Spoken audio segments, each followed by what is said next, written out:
ನಿಮಗೆ ಒಂದು ಕಥೆಯನ್ನು ಹೇಳುತ್ತೇವೆ. ಅದರ ಹೆಸರು ಆಹಾ ಏನಿದು ಘಮ. ಬನ್ನಿ ಕಥೆಯನ್ನು ಪ್ರಾರಂಭಿಸೋಣ.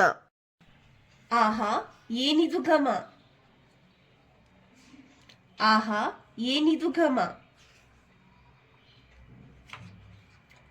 ಆಹಾ ಘಮ ಏನಿದು ಎಲ್ಲಿಂದ. ಅರೆ ಇದು ಹೂವಿನ ಹಿತವಾದ ಪರಿಮಳ. ಅಬ್ಬಾ ಇದಂತೂ ಸಗಣಿಯ ಘಾಟು ವಾಸನೆ. ಛೀ ನನ್ನ ಕಾಲು ಚೀಲದಿಂದ ಬೆವರ ವಾಸನೆ. ಅದು ಬಿಸಿ ಬಿಸಿ ಪೂರಿ ಪಲ್ಯದ ಘಮ. ಇದೋ ಇಲ್ಲಿ ಈ ಹೊಸ ಮಿಠಾಯಿ ಅಂಗಡಿಯಿಂದ ಘಮ ಘಮ ಸುವಾಸನೆ. ಜಾಮೂನಿನ ಸಿಹಿ ಪರಿಮಳವು. ಮಕ್ಕಳೇ, ನಮ್ಮ ಮೂಗಿನಲ್ಲಿ ವಾಸನೆ ಗ್ರಹಿಸುವ ಕೋಶಗಳಿವೆ. ಇದರಿಂದ ಸುಗಂಧ ದುರ್ಗಂಧದ ವ್ಯತ್ಯಾಸವನ್ನು ಪತ್ತೆ ಹಚ್ಚಬಹುದು ಎಂಬುದು ನಿಮಗೆ ಗೊತ್ತೇ? ಅಷ್ಟೇ ಅಲ್ಲ, ವಾಸನೆಯಿಂದಲೇ ಅಡುಗೆಯ ರುಚಿಯನ್ನು ಅಂದಾಜಿಸಬಹುದು ಮತ್ತು ವಾಸನೆಯಿಂದಲೇ ತಿನಿಸು ಎಷ್ಟು ಹತ್ತಿರದಲ್ಲಿದೆ ಎಂಬುದನ್ನು ಊಹಿಸಬಹುದು.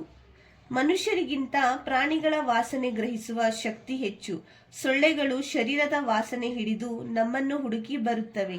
ಸಿಹಿ ತಿಂಡಿ ಚೆಲ್ಲುತ್ತಿದ್ದಂತೆ ಇರುವೆ ಅದಕ್ಕೆ ಮುತ್ತಿಕೊಳ್ಳುವುದು ಹೇಗೆ ಎಂದು ಗೊತ್ತಾ? ಅದು ಕೂಡ ವಾಸನೆಯಿಂದಲೇ.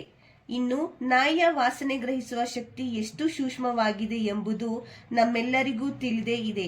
ವಾಸನೆಯಿಂದಲೇ ನಾಯಿಯು ಕಳ್ಳರನ್ನು ಮತ್ತು ಅಡಗಿಸಿಟ್ಟ ಮದ್ದುಗುಂಡುಗಳನ್ನು ಪತ್ತೆ ಹಚ್ಚಿಬಿಡುತ್ತೆ. ತೋಟದ ಹತ್ತಿರ ನಡೆದು ಹೋಗುವಾಗ ನಿಧಾನವಾಗಿ ಉಸಿರೆಳೆದುಕೊಳ್ಳುವ ನಾವು ಕಸದ ತೊಟ್ಟಿ ಪಕ್ಕವೇ ಹಾದು ಹೋದರೆ ತಟ್ಟನೆ ಮೂಗು ಮುಚ್ಚುವುದೇಕೆ ಎಂದು ಈಗ ಗೊತ್ತಾಯ್ತಾ? ಏಕೆಂದರೆ ನಮ್ಮ ವಾಸನೆ ಗ್ರಹಿಸುವ ಕೋಶಗಳು ಅಷ್ಟು ಸೂಕ್ಷ್ಮವಾಗಿದೆ.